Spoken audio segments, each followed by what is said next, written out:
everybody, it's Chloe Baggins. And I am Bushido. That's good. Bushido? Yeah, Bushido. That's Mr. Bushido to you. Today we are reviewing Season 2, Episode 1 of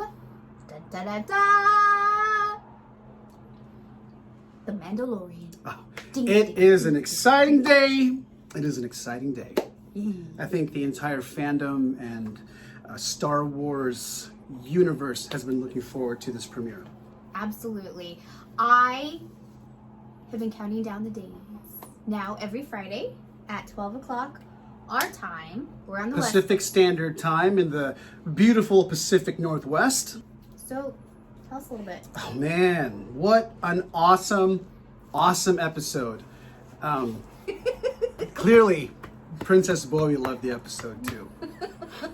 But the episode, like, man, you gotta hand it to the writers of this show. They really just, you don't know what to expect, but at the same time, you're hoping they just kind of go all out at the same time, like they did for the first episode of season 1. Like for this season, it opens up, you've got Mando and Baby Yoda. You got Mando interrogating John Leguizamo upside down, all Christian Bale style from Batman Begins. And then it goes into like this old Western style type of setting and tone. But then before that even keeps going, it straight up turns into JRPG side quest. But stop. We won't go too much further. Are we going to release spoiler alerts? Yeah, I guess we should. I mean, this is a review of episode 1, so 3, 2, 1, spoiler alert. Perfect. Well, on that note, my favorite part of this episode was when Mando gets his Mando on and starts fighting all those bad guys with their guns pointed at him, and Baby Yoda is like, oh shit, and then disappears into his little like, car seat. Floating crib. Floating stroller. Space stroller. A space stroller. Space stroller. What was your favorite part? Oh man, there were so many. I mean, it's really cool to see that, what they're doing with the universe, they're really just expanding it beyond what we already know. Like, we're back on Tatooine, but now we're seeing this underground fighting. It's probably illegal. You're seeing all these different types of alien creatures. The practical effects are in full effect, which is for the old school fans, it's a thumbs up from us. And you just see like this many more layers to the Star Wars universe that you wouldn't immediately think of. Because when you think Star Wars, you think of Luke, Leia, the Empire, the First Order, Darth Maul, but now it's taking it much smaller and really focusing it down on the gritty streets, so to speak, of the Star Wars universe. And I like that. And that Mando is just this kind of like Ronin samurai walking into this illegal fight club, and he's like, hey, you have information for me? John Leguizamo tries to steal his armor, But you didn't know it was John Leguizamo. Yeah, man, holy crap. Good. Props to John Leguizamo. I'm a huge fan of John Leguizamo. Always have been. It didn't sound like him. I mean, he is an actor. I know, but it was just incredibly deep. Like that New York accent was gone. Yes. His Puerto Rican accent was gone. But anyway. Yeah, and then by the end of that scene, Mando strings him up, Christian Bale style, Batman Begins, upside down on the lamppost, and, You won't die by my own hand, but I won't promise you won't die by someone else's. Yeah, these little, unseen creatures in the dark just, implies that John Leguizamo got totally devoured alive, and that's really cool.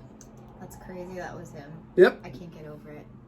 So moving on, he goes into the town on Tatooine, and he comes across this armor that looks a lot like the Mandalorian armor. That was worn by the supposedly late great Boba Fett. Worn by Mr. Timothy Oliphant. I love him also. He's a hot dad. You gotta be. You gotta be. We gotta talk about the Tusken Raiders. Like, you know, in past Star Wars, like movies and films, you only kind of see them as kind of like they're in the environment of Tatooine. But in this episode, Their main. yeah, center. even though they don't speak, you know, Earth English, you really got to see how they function. That, you know, they're willing to work together with the people to take care of the giant sand dragon, which was just like, holy crap. And that's what I really liked about the episode was that when you think of Tatooine, you think of the pod races, you think of Luke's farm, not this like giant, you know, Leviathan, you know, Lovecraftian sand dragon eating banthas, you know, I mean, that's crazy. And it's so very cool. You know, after the Western standoff with Timothy Olyphant and they go talk to the Tusken Raiders, it goes into very Akira Kurosawa like style filmmaking where the two people got to band together to overcome something greater than themselves. Like if they didn't, these two opposing populaces, if they don't work together, they're going to eventually get eaten. And that's so well done. I really like that. Instead of like, you know, they're fighting other humans or droids, it's just this colossal monster that you would never imagine coming out of the ground. And that was awesome. I like that. It was kind of scary. Yeah, man, that thing was really like imposing and very intimidating. You know what kind of reminded me of? What? Was that 80s movie with Tom Hanks? Was it The Burbs? The Burbs? Isn't that the thing where the thing comes crawling through the sand? Tremors! Tremors! And that's Kevin Bacon. What year were you born? 82, right? Jeez, Baggins, what the hell? It's late. I'm tired. Sorry, guys. Yeah, Tremors, but like on a big exponential Yes. space You know what I'm monster talking scale. about. Yeah, of course I did. But anyway, it was really cool that you saw like the Tusken Raiders, you saw kind of like how they function as a society. That even though this is like crazy like science fiction future, you know, when they're facing the dragon, they've got like they don't have like crazy laser guns. They have like old school Lord of the Rings mounted crossbows that they gotta like crank and stuff. Like they're really like, you know, they're using ancient techniques to survive a harsh environment. And you know, Mando mentions that like they've survived on this sand Hundreds of planet for years. thousands of years. No, he said 100. Hundreds of years. And that's really cool that, you know, they relied on each other and what they had at their disposal to overcome this crazy boss fight at the end of the episode. I like that very much. I kind of knew that it wasn't going to end though with Mando getting eaten, because obviously he's the star of the show. That stomach acid juice. Oh man, that was unexpected. That was kind of gross. That was unexpected. Acid reflux of the dragon. Yeah, space acid reflux and just like annihilating these Tusken Raiders and these people. I was not expecting it to do that. Like I thought it would breathe fire or something, but it spat up in front of it. Wow, the really cool enemy for the characters to go up against. I was not expecting that much action in the first episode of season 2. Yeah. So. And I mean, of course, it's gonna have to be like something, you know, to really just bring us back into this world that we've been waiting to get back into since the end of the first season. So, with that being said, let's get to how you felt about that ending. Oh man, like we're Star Wars fans, right? And I collect a lot of nerd stuff, but if there's one thing I don't really collect are Star Wars figures and memorabilia, just because that's a Pandora's box. So to the really, really like hardcore heart and soul collecting Star Wars fans, that ending, when it's confirmed whose armor that is, oh man, you could feel a disturbance, a good disturbance in the Force. And whose armor was it at the end? Boba Fett! Oh my goodness. You could just hear everyone just scream. In your internal dialogue? Yeah, I mean, like, you know, like speaking as a fellow fan, it was just like, holy shit, it really is him. And all the years of like the theorizing back and forth. What happened to Boba did Fett? Boba Fett die in the Sarlacc pit? Oh no, he climbed out and he survived somehow. He's Boba Fett. And now, after years and years of speculation and fandom arguing back and forth. It is finally confirmed. Boba Fett is alive, and that was his armor. It's the same actor, too. Same actor, too. And you can see he's all battle scarred. He's looking a little bit older. You know, he's dressed like a Tusken Raider, like he's kind of like adapted to the environment and the harsh climate of Tatooine. He like let go of his armor. Oh man, that's cool. And you know they're gonna do something with it. Like that was the big reveal. First season, the big reveal was Baby Yoda. This season, the reveal is Boba Fett is alive. I really hope that they start bringing in movie characters into this world as well, so that way it starts to cross collaborate. I am a huge fan when characters from other storylines start to interact and come into these other ones, like the Marvel universe, for example.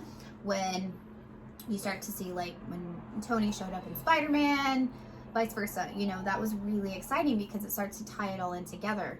So I'm really excited to see that character from the main Star Wars storyline. Yeah, because this, you know, if you look at the reaction and the reception of this show, it's you'd think it was episode 4 released for the first time all over again. That's how much everyone just embraced this show universally.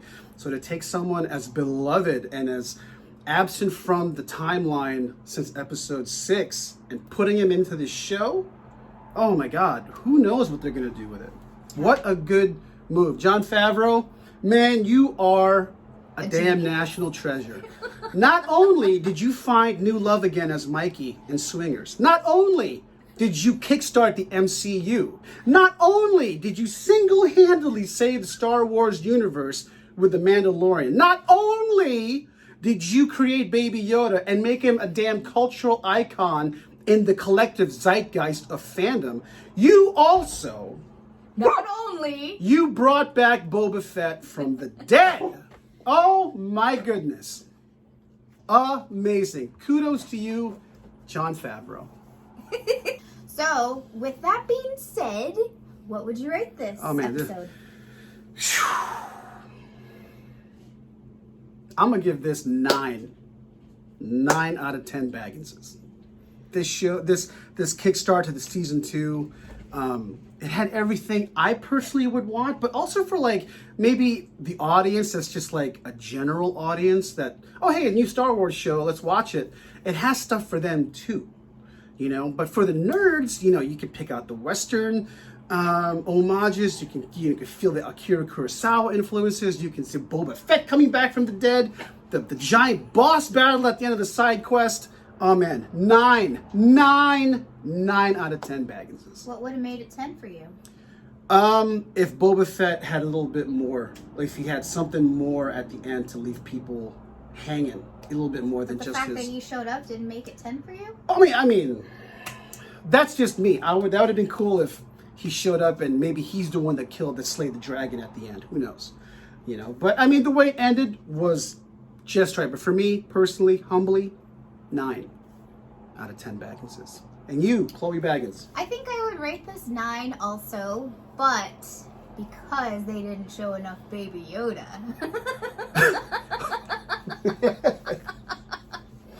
I love Mando's character. I thought it was great. I just love the show in general, and it's very easy to get enthralled in, and 54 minutes is never long enough.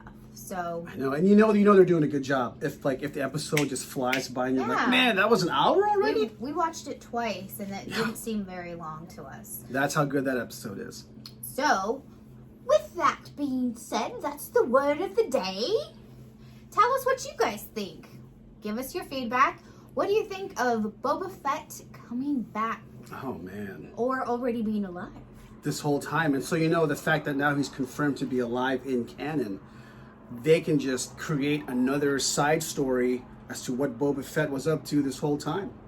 You know, maybe in the episode if he meets up with Mando, it'll show how he survived the Sarlacc pit, because everyone wants to know, because the Sarlacc pit in episode 6 was just portrayed as like the worst place anyone could hope to not end up, right? Because you're digested for 1,000 years and blah blah blah blah blah, right? But Boba 1,000 years and blah blah blah blah blah, right? was but funny. but Boba Fett, man, who knows how the hell he got out of that thing? You know, and the fact that the dragon is an apex predator above the Sarlacc pit because its house, its cave, used to belong to a Sarlacc pit. Man, that just gives you an idea of how powerful this creature was. And the fact that Boba Fett single-handedly survived that, that's a story that definitely needs to be told. This guy clearly very passionate about this. Oh man, and it's like, you know, for the really die-hard Star Wars fans, like, you all deserve a victory like Boba Fett coming back from the dead or being confirmed to be alive, because all the controversy with the sequel movies and all this, everyone being disappointed, the pandering and blah blah blah. Star Wars just needed to be Star Wars again. Just needed to be old school, universal loved Star Wars. And Boba Fett coming back from the dead, that was just a victory for everybody. And I'm very happy for all of you that are the true diehard fans of Star Wars. Like, I'm a fan, I grew up with it, but you guys that are the true diehards, I'm very happy for all of you. Y'all deserve that kind of victory. So make sure you tell us what you thought of Boba Fett coming back. Oh, man. If you're excited or not. Oh man, If how you could have- you not be? If you have any ideas where you think it might go. This guy has a million ideas that he will share with you in our other reviews coming up. There's probably 10 episodes, I would say, just like last year. So we'll have one every week for you. Yes. So as always, like us, subscribe, comment down below. And with that being said, Always, no matter what, be good to yourself and those around you. Take care of yourselves, and no matter what, be excellent to each other. and Wakanda forever. And ever.